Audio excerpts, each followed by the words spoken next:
Hello student, Bihari के दोहे जो बाकी थे उनकी शुरुआत करते हैं। कहत नटत रिझत खिजत मिलत खिलत लजियात भरे भुवन में करत है नैननो ही सब बात। पहले शब्द का अर्थ देखते हैं, बाद में हम भावार्थ समझेंगे। नटत का अर्थ है मना करना, रिजत का अर्थ है मोहित होना, खिजत शब्द का अर्थ है बनावटी गुस्सा दिखाना, और खिलत शब्द का अर्थ है प्रसन्न होना, लजियात शर्माना, भरे भुवन એટલે भरा हुआ भवन, नैननु એટલે आंखों से। ये सभी शब्दार्थ के अर्थ थे। अब हम भावार्थ समझते हैं। घर गुरुजनों और स्वजनों से भरा हुआ है, उसमें अवसर पाकर नायक नयनों के इशारे से नायिका को हृदय के सभी भावों को प्रकट कर देने की कहता है। नायिका तुरंत मना कर देती है। नायक नायिका के मना करने के अंदाज से उस पर प्रसन्न हो जाता है। उसकी प्रसन्नता को देखकर नायिका मना कर देती है। इस पर दोनों के नयन मिलते हैं और परस्पर दोनों के स्वीकृति का अंदाज प्रदान हो जाता है। फिर दोनों के चेहरे प्रसन्नता से खिल जाते हैं। नायिका लज्जित हो जाती है। इस प्रकार भरे हुए घर में नायक और नायिका नेत्रों के संकेत से ही बात कर रहे हैं। पांचवा दोहा हम करते हैं। बैठी रही अति सघन बन पेठी सदन तन महा देखी दोपहरी जेठ की चाहो चाहती छाह। पहले हम शब्द का अर्थ समझते हैं। अति शब्द का अर्थ है अत्यधिक, सघन का अर्थ है घना, वन का अर्थ आपको पता ही होगा जंगल, पेठी शब्द का अर्थ है प्रवेश करना, सदन का अर्थ भी आपको पता होगा घर भवन, महा शब्द का अर्थ है बीच भीतर, जेठ એટલે ज्येष्ठ महा ग्रीष्म ऋतु, छावों में छाया। शब्द का अर्थ हमने समझ लिए। अब इस दोहे का भावार्थ समझते हैं। प्रस्तुत दोहे में ज्येष्ठ मास की प्रचंड गर्मी, ज्येष्ठ मास शुरू होता है तभी प्रचंड मतलब ज्यादा गर्मी होती है।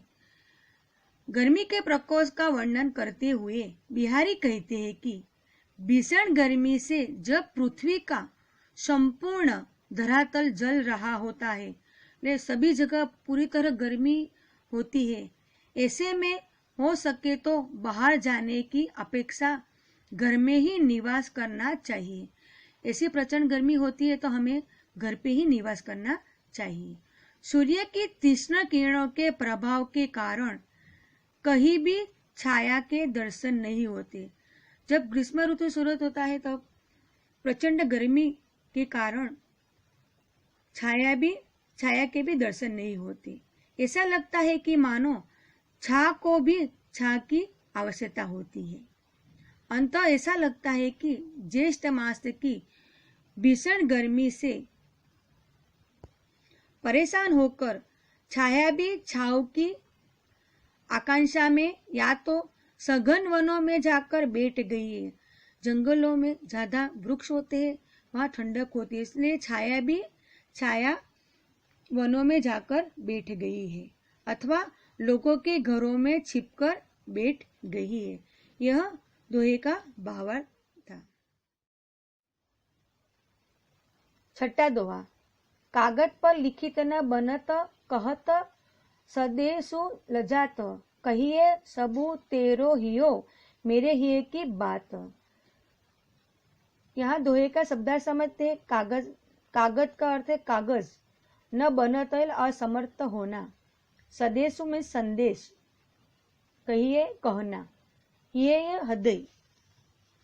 अब हम इस दोहे का भावार्थ समझते हैं। प्रस्तुत दोहे में बिहारी ने नायिका की मनोस्थिति की दुविधा की बात की है। उसके लजाने के आदि संबंधी प्रेम के वियोग में पक्ष का अत्यंत सुंदर ढंग से शब्दों में मार्मिक चित्रण किया है। नायिका अपने प्रिय को अपने मन की बात, अपनी स्थिति को परिचित कराना चाहती है, परंतु अनेक प्रयासों या प्रयत्न करने के बाद भी वो असफल ही रहती है।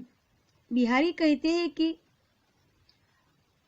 अत्यधिक पसीना के कारण कंपन एवं उसके अश्रु के कारण नायिका अपने प्रिय को संदेश लिखने में असमर्थ रहती है और वो अपने हृदय के भावों को दूत के माध्यम से भी संदेश रूप देना लज्जाती है। वो अपनी मन की बात दूत द्वारा कहने में उसे लज्जा आती है। अंत वो अपने प्रिय से कहती है कि विरह की स्थिति में तुम्हारा हृदय ही मेरे हृदय की सारी बातें कह देगा, क्योंकि जो मेरी स्थिति है वह तुम्हारी भी वैसी ही स्थिति है, तो हमारा हृदय ही समझ लेगा। प्रगट भये द्विज राज कुल सबस बसे बज आई, मेरो हरो क्लेश सब केशव केशव राई। इस दोहे का शब्दार्थ समझते हैं। प्रगट ले प्रगट होना, द्विजराज ले ब्राह्मण, चंद्रकुल वंश।